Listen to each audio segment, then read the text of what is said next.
অভিযোগ ছিল।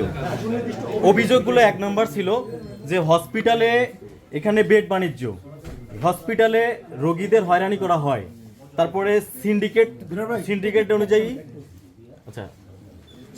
অনুযায়ী এখান থেকে রোগীকে ভাগিয়ে নিয়ে প্রাইভেট ক্লিনিকে নিয়ে যাওয়া হয়।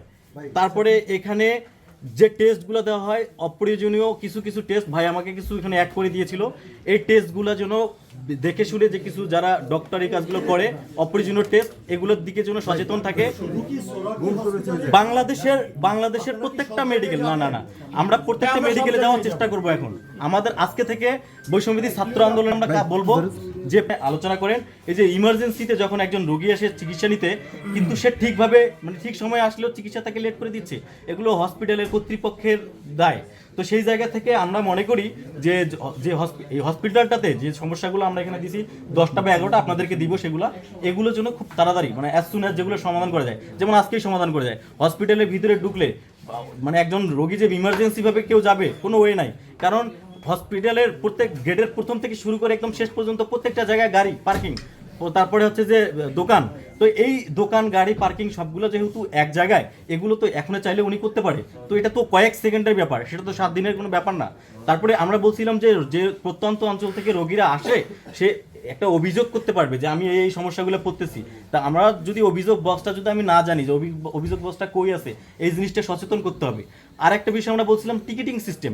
এখানে দেখেন যারা টিকিট কাটতেছে একদমে টিকিটের কাউন্টার থেকে একদম শেষ মাথা পর্যন্ত একটা বড় লাইন, এটা জিনিসটা হয়রানি যেন না হয় সেটা অনলাইনে টিকিটের ব্যবস্থা করতে হবে। এবং কি যারা বুঝে না যে অনলাইনটা কি, সেটারও জন্য আলাদা অল্টারনেটিভ ওয়ে রাখতে হবে। এগুলো আমরা বলছি। আর দ্বিতীয় বিষয় হচ্ছে যে এই যে আইসিইউ এর যে সমস্যাটা, আইসিইউতে আমরা দেখি যে যারা গরিব মানুষ আসে তাদেরকে আইসিইউ দেওয়া হয় না, কিছু কুক্ষিগত বড়লোকের জন্য আইসিইউটা বরাদ্দ করা হয়। এই বিষয়ে যেন খুব তাড়াতাড়ি সমাধান করা যায়, যেগুলো বিষয়ে তাড়াতাড়ি সমাধান করা যায় উনি এগুলো সমাধান করবে। আমরা এগুলো বিষয় নিয়ে বাইরে আরেকটা ব্রিফ করবো। 7 দিনের আলটিমেটাম দিলাম, 7 দিন যেটা করার মতো। আমি মনে করি যে 7 দিন যদি না হয় অ্যাকশনে যাবেন, সেই অ্যাকশনটা কি জানাবেন? অ্যাকশন বলতে কি, আমরা তো ওনাদের সঙ্গে আবার কথা বলবো যে 7 দিন হয়ে গেল, 7 দিন হয়ে যাওয়ার পরে আপনারা কি কি পদক্ষেপ নিলেন। আমাদের কাছে পদক্ষেপগুলো যদি মনে হয় যে ওরা চেষ্টা করেছে, মানুষের একটা চিন্তা থাকে যে আমি চেষ্টা করছি আমি পারি নাই, ব্যর্থ, সেখানে একটা বিষয় থাকে, কিন্তু আমি চেষ্টাই করিনি, তাহলে আমি তাদের সঙ্গে কিভাবে কথা বলবো?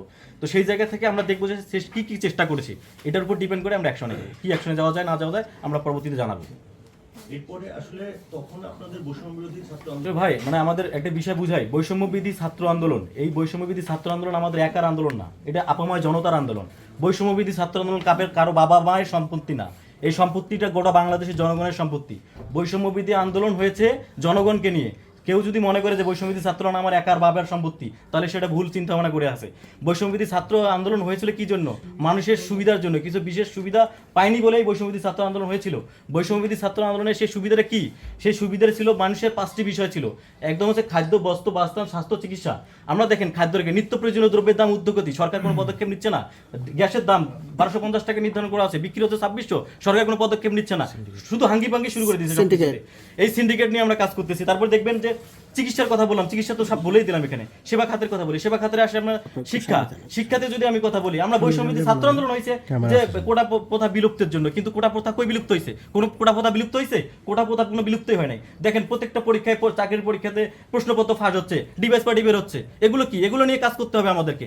আমার জনগণের পাস নিয়ে যদি কাজ করতে না পারি, জনগণ বৈষম্যবিধি ছাত্র আন্দোলনকে এখন যেভাবে মাইনাস করছে, 2 দিন পর বৈষম্যবিধি ছাত্র আন্দোলনকে জনগণ ধরে পিটা মারবে।